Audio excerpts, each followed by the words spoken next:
Welcome to bird media. నేను మీ పవన్ కృష్ణమూర్తి. రాజమండ్రి నగరంలో కల్తీ పాల ఘటన ప్రస్తుతం సంచలనం రేపుతోంది. దాదాపు 4 ఇందులో మరణించారు, 13 మందికి పైగా తీవ్ర అస్వస్థతకు గురయ్యారన్నటువంటి వార్తలు వినిపిస్తున్నాయి. దీని మీద సీఎం చంద్రబాబు సమీక్ష నిర్వహించి ఆసుపత్రిలో చికిత్స పొందుతున్న బాధితులకు మెరుగైన వైద్య సహాయం అందించాలని అధికారులు ఆదేశించారు. ఘటనపై పూర్తిస్థాయిలో విచారణ జరిపి నివేదిక సమర్పించాలని కూడా స్పష్టం చేశారు.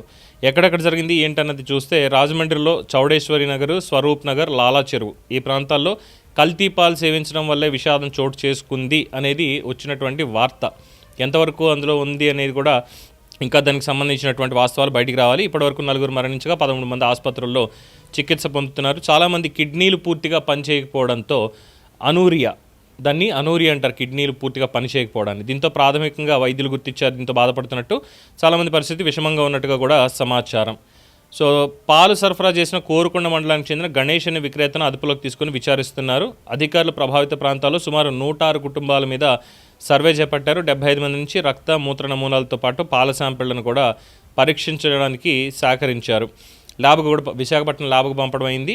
ల్యాబ్ నివేదిక వచ్చిన తర్వాత బాధ్యుల మీద కఠిన చర్యలు తీసుకోవాలని ముఖ్యమంత్రి చంద్రబాబు నాయుడు ఆదేశించారు. అయితే ఇక్కడ ఒక డాక్టర్ గారు దీని మీద మాట్లాడినటువంటి వీడియో ఇక్కడ చూద్దాం.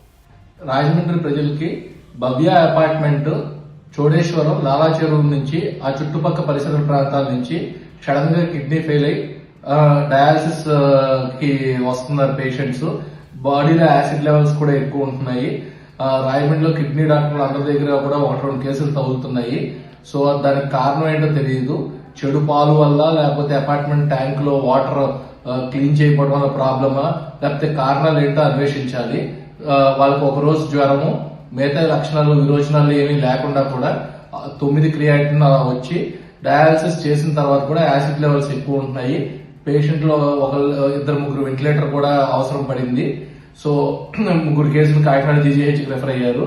సో ప్రజలు కారణాలు తెలిసేటప్పటికి, ఈ కారణాలు ఏవైనప్పటికీ నీరు, పాలు కనీసం 10-15 నిమిషాలు వేడి చేసుకుని వడగట్టి తాగవలసిందిగా ప్రజలకు విజ్ఞప్తి. ఏ కిడ్నీ ప్రాబ్లం వచ్చి కొంచెం ఆ చుట్టుపక్కల ప్రాంతాల్లో ఆయాసం మొదలైతే ఇమీడియట్ గా కిడ్నీ డాక్టర్లు రాయమండ్రిలో నేమాన్ గారు, రవిచైతన్య గారు, సుధాకర్ గారు, బొల్లేని శశాంక్, సాగర్ కిడ్నీ కేర్, కందవల్ ప్రదీప్ గారు lotus hospital, Bipin hospital, SG kidney care, Yashwant గారు జిఎస్ హాస్పిటల్ అందరూ అందుబాటులో ఉన్నాము. భయపడవద్దు. ఇమీడియట్ గా నీరు బంద్ అయిపోయినా, ఆయాసం మొదలైనా ఇమీడియట్ గా కిడ్నీ డాక్టర్ని సంప్రదించవలసిందిగా కోరుతున్నాం. చూసారుగా, కిడ్నీ వైద్యుడు డాక్టర్ శశాంక్ రాజమండ్రి వాస్తవ్యులు. రాజమండ్రి చౌడేశ్వరి నగర్ భవ్య అపార్ట్మెంట్స్ ప్రాంతంలో సడన్గా కిడ్నీ ఫెయిల్యూర్ కేసులు వస్తున్నాయి. ఇది కల్తీ పాలు కారణమా, లేదంటే అపార్ట్మెంట్లో వాటర్ ట్యాంక్ని క్లీన్ చేయకపోవడం అనేది తెలియాల్సి ఉంది అని చెప్పారు. అలాగే రాజమండ్రిలో కిడ్నీ వైద్యులందరూ కూడా సేవలు అందించడానికి సిద్ధంగా ఉన్నాము అని కూడా చెప్పారు. ఒక రకంగా చెప్పాలంటే అక్కడ హెల్త్ ఎమర్జెన్సీ విధించి, ముఖ్యంగా ఏదైతే ఎస్కలేటెడ్ ఏరియా ఉందో ఆ ఏరియా మొత్తాన్ని కూడా స్క్రూటినీ చేస్తున్నారు. డాక్టర్లు కూడా స్వచ్ఛందంగా ముందుకు వచ్చి ఇక్కడికో ఇలా బయటపడుతుంది అన్నప్పుడు దీంట్లో ఏదైతే కారణాలు ఉన్నాయో వాటి మొత్తాన్ని కూడా కూలంకషంగా తెలుసుకొని వీళ్ళందరికీ కూడా చికిత్స అందించడానికి మేము సిద్ధంగా ఉన్నాం. అయితే ఇక్కడ కల్తీ పాలా, లేదంటే నీళ్ల వల్ల ఇది జరిగిందా అనే దాని మీదే ప్రస్తుతం చర్చ జరుగుతోంది. అలాగే దాని మీద పోలీసులు కూడా కేసు నమోదు చేయడం జరిగింది. మిగతా వివరాలన్నీ విశాఖ ల్యాబ్ నుంచి రిజల్ట్స్ వచ్చిన తర్వాత తెలుస్తాయి.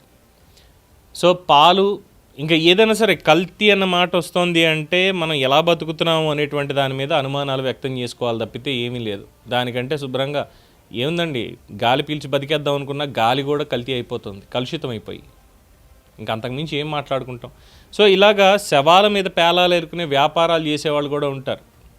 పాలల్లాగే భ్రమింపజేసేలాగా పాలల్లో యూరియా కలిపి ఇంకోటి కలిపి చేసి వాళ్ళకి కావాల్సినట్టుగా చిక్కదనం కోసం ఇంకో దానికోసం మనుషుల ప్రాణాలు బడిపెడుతున్నారు ఆ 10 రూపాయలు సంపాదించడానికి. ఎంత సంపాదిస్తే ఏం లాభం అలాంటి డబ్బులు?